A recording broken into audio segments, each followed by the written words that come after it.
Une petite oie pas si bête de Caroline Jane Church.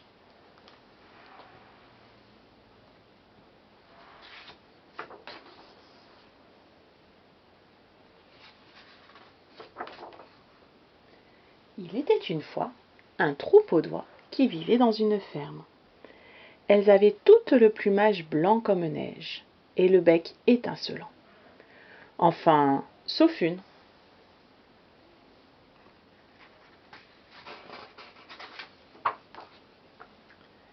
Cette petite oie-là se roulait dans la mare de gadou. Son plumage était loin d'être blanc, et son bec était tout sauf étincelant.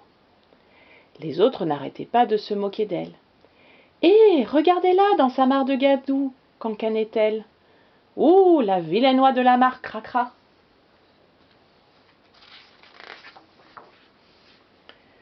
Les oies menaient une vie heureuse et tranquille, sauf les nuits de pleine lune.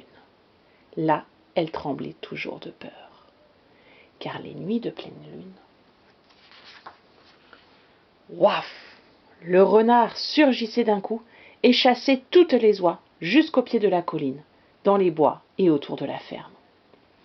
Enfin, toutes, sauf une, car le renard ne chassait jamais la petite oie de la mare.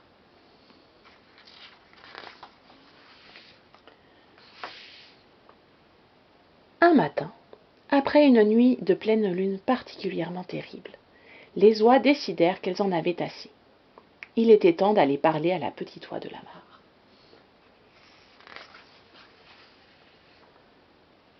« Pourquoi le renard ne te chasse-t-il jamais ?» lui demandèrent-elles. « As-tu un secret que tu ne veux pas nous dire ?»« Pas du tout, » dit la petite oie de la mare. « C'est à cause de mes plumes couvertes de boue. La nuit, elles se fondent dans le noir. Du coup, le renard ne me voit pas, même sous la pleine lune. »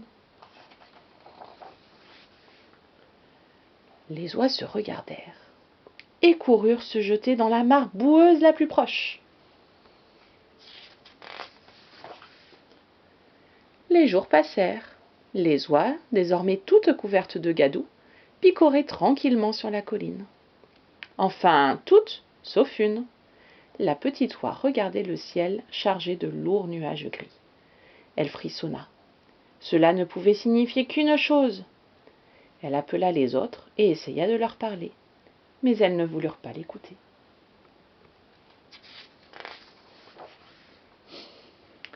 Alors elle s'éloigna à nouveau et se mit en quête, cette fois d'une mare claire et limpide.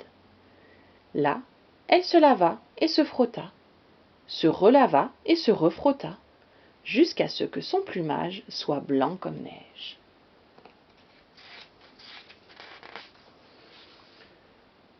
Cette nuit-là, une lune toute ronde se leva, et ouf!